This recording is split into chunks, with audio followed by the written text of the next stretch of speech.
हमारे YouTube channel Shashi रंगीला production को लाइक share subscribe करें और बेल आइकन के बटन को क्लिक करें।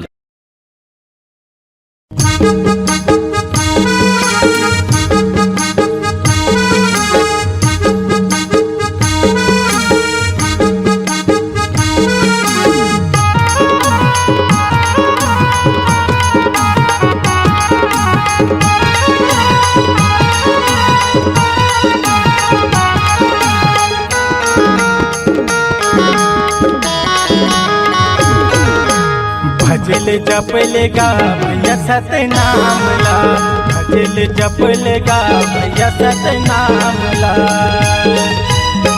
कंठी जनेवा भैया, कंठी जनेवा भैया, देह गुरु ज्ञान का, देह गुरु ज्ञान का। भजल जपलेगा भैया सतनामला, भजल जपलेगा भैया सतनामला।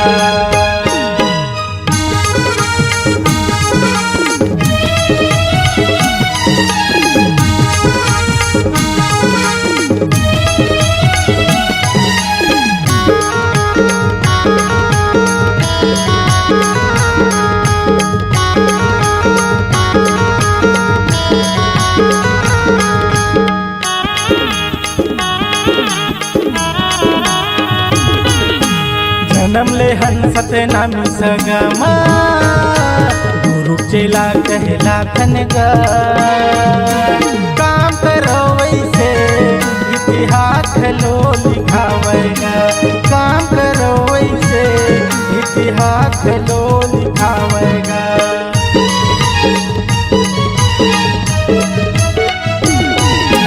जन्म ले हंसत नामी सगमा, गुरु चेला कहला थनगा। काम करो वैसे इतिहास लो लिखावेगा, काम करो वैसे इतिहास लो लिखावेगा। जोड़ा जत खाम भैया, जोड़ा जत खाम भैया, सत के निशान गा, सत के निशान गा। भजल जपलेगा भैया सतनामला, भजल जपलेगा भैया सतनामला।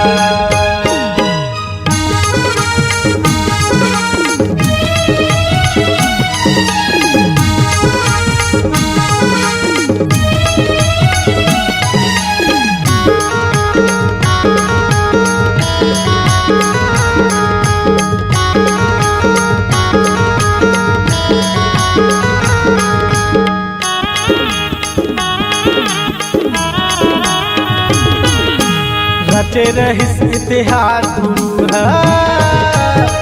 घर नाम दास गा।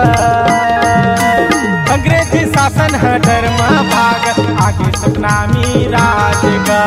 अंग्रेजी शासन है धर्मा भाग, आगे सतनामी राज गा।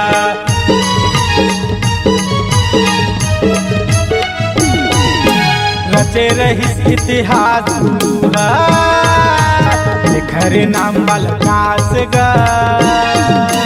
अंग्रेजी शासन है धर्मा भाग, आगे सतनामी राज गा।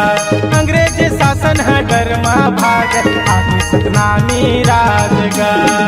घर तलवार गुरु, घर तलवार गुरु, संगे मसरह जोधाईगा, संगे मसरह जोधाईगा। भजल जपलेगा भैया सतनामला, भजल जपलेगा भैया सतनामला। कंठी जनेवा भैया, कंठी जनेवा भैया, देह गुरु ज्ञान गा, देह गुरु ज्ञान गा।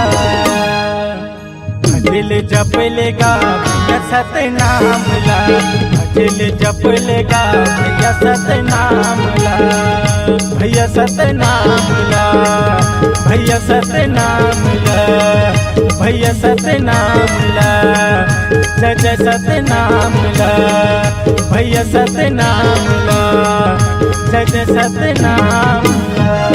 जय जय सतना, जय जय सतना। तेरे ही है नाम आप भी दीजिए अपनी आवाजों को पहचान। चले आइए Shashi Rangila production high digital audio video recording studio मन की मुंगेली। Mobile number 7089366823।